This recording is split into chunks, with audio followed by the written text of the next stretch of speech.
Et à quelques semaines de la COP21, la France veut montrer l'exemple. La Tour Eiffel, grande consommatrice en électricité, adopte l'écolo-attitude. Éclairage LED, panneaux solaires, récupération des eaux de pluie. Sans oublier ces 2 éoliennes nichées à 127 mètres d'altitude. L'éolien qui attire aussi les particuliers. En Bretagne, un parc a été financé par les habitants de 2 communes. Une initiative verte, citoyenne et peut-être rentable. Depuis un peu plus d'1 an, ces 4 éoliennes sont la fierté de cette commune. Elles appartiennent aux habitants qui ont décidé de mettre la main à la poche, 1 700 € en moyenne chacun. Ce producteur de lait est l'un des investisseurs. Moi, je trouve ça beau. Je trouve que ça rappelle un petit peu les moulins à vent d'un autre temps. Et ça a un côté assez élégant, un peu majestueux, j'aime bien. S'il est ravi, c'est qu'à terme, l'investissement devrait être rentable. Il pourrait rapporter jusqu'à 4 % par an et il est sans risque car c'est EDF qui rachète l'électricité à un tarif avantageux pour les 15 ans à venir. Pour cet autre particulier, l'argent n'était pas la motivation première. Ce qui m'intéressait, de participer à un projet autour des énergies renouvelables. Je suis depuis très longtemps opposé au nucléaire et c'est un des moyens pour le montrer et pour participer activement. Les particuliers investisseurs, en plus, ont leur mot à dire. Ils ont un droit de vote aux assemblées générales des actionnaires. Tout le monde est à égalité. Où qu'on ait investi 23 € ou 50 000 €, on n'a pas plus de voix.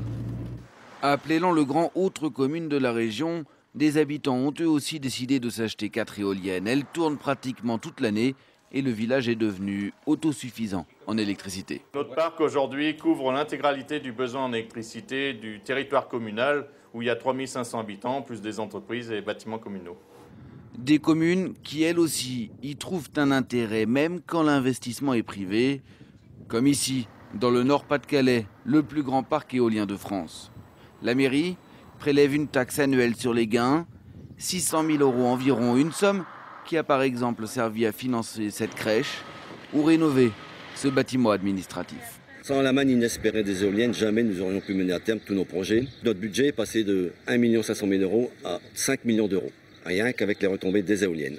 La France est la lanterne rouge de la production électrique éolienne en Europe, loin derrière l'Allemagne ou le Danemark. Le marché des énergies renouvelables est en plein essor. Du coup, certaines entreprises en profitent, parfois de manière malhonnête. Illustration avec ce couple de retraités. Ils ont acheté leur éolienne 16 000 €, sauf que le vendeur a mal positionné l'engin. La production est insuffisante. Faire des économies d'énergie avec du vent, c'était le pari de ces retraités. Le couple a fait installer cette éolienne il y a 2 ans sur le toit de sa maison.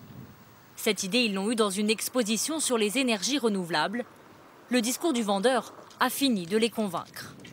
Il a regardé l'implantation possible de l'éolienne, sans mesurer le vent, sans rien, et il m'a dit que c'était possible et qu'elle était bien orientée de ce côté.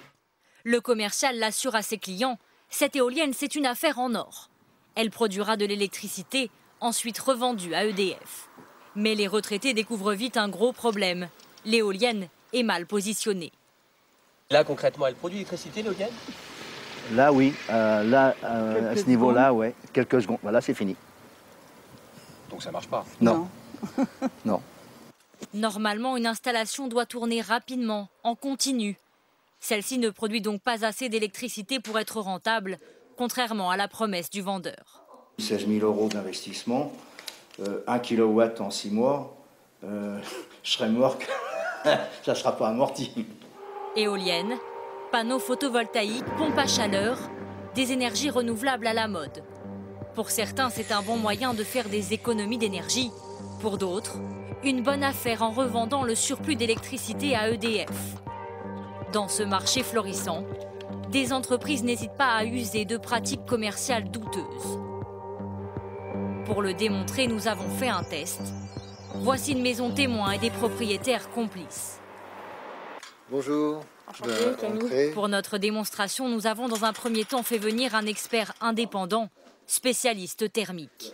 Il faut déjà commencer par faire ce qu'on appelle un bilan thermique. Alors, bilan thermique, ça comprend expertise complète de l'habitation, vérification de l'orientation du toit pour la pose de panneaux photovoltaïques. Il faut déjà se polariser sur l'orientation solaire. Alors, nous avons vers la paroi nord-ouest, et là, une paroi qui est orientée nord-ouest n'est pas une bonne paroi pour le solaire. Pas l'endroit idéal donc pour installer des panneaux. Nous choisissons ensuite sur Internet une société à la publicité alléchante. Rendez-vous est pris. Nous tournons en caméra cachée. À peine arrivé, le vendeur se montre très offensif. Si c'est pour un devis, de ce pas, je m'en vais. Moi, je suis pas là pour faire des devis. Voilà, nous, on est reconnus en tant que... Si, je le regarde, ça veut dire qu'aujourd'hui, toutes les personnes qui veulent avoir des installations, en passant par nous, ils ferment les yeux et ils se laissent faire. Nous lui proposons un tour du propriétaire, mais surprise, pour lui, c'est superflu.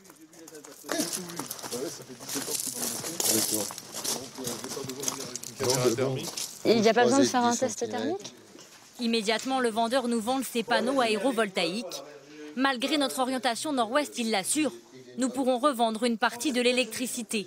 Et même mieux, diminuer notre consommation. Jusqu'à 70%. 70% d'économie ? C'est pas un peu optimiste, ça, non ? Non, il y en a qui parlent de 80. Toute cette installation vaut coûte 23 500 €. Le prix n'est pas important dans le sens où, à partir du moment où vous faites une installation d'aérovoltaïque, vous ne sortez pas 1 € de votre poche. Ça, c'est l'argument choc. Dans un premier temps, il nous explique que tout est autofinancé par l'électricité que nous revendrons à EDF. Problème, les 23 500 €, nous ne les avons pas. Cela tombe bien, le commercial nous propose de souscrire un prêt. Et pour nous rassurer, la société de crédit est une filiale d'EDF. Finalement, nous ne signons pas. Nous savons qu'une installation exposée nord-ouest ne rapportera pas la somme promise par le commercial. Nous avons contacté EDF, qui dit avoir toute confiance en cette entreprise, liée à EDF par une charte qualité.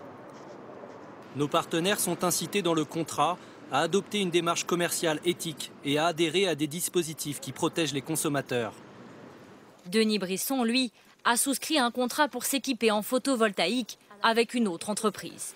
Alors là, donc, vous avez les 12 panneaux qui ont été posés sur le toit.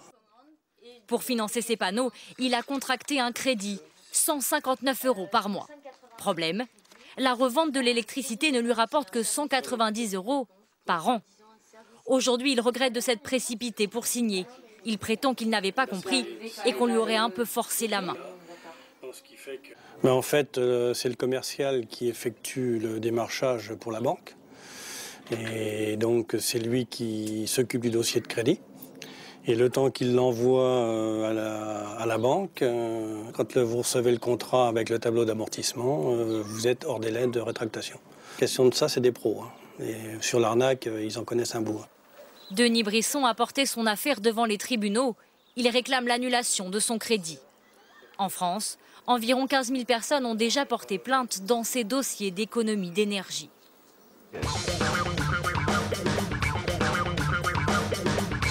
On termine cette émission à la gare Saint-Lazare. Ici, on a installé des chargeurs pour vos téléphones, mais aussi pour vos tablettes. Attention, ça ne se fait pas tout seul. Il faut pédaler. Écolo jusqu'au bout. À très bientôt sur France 24.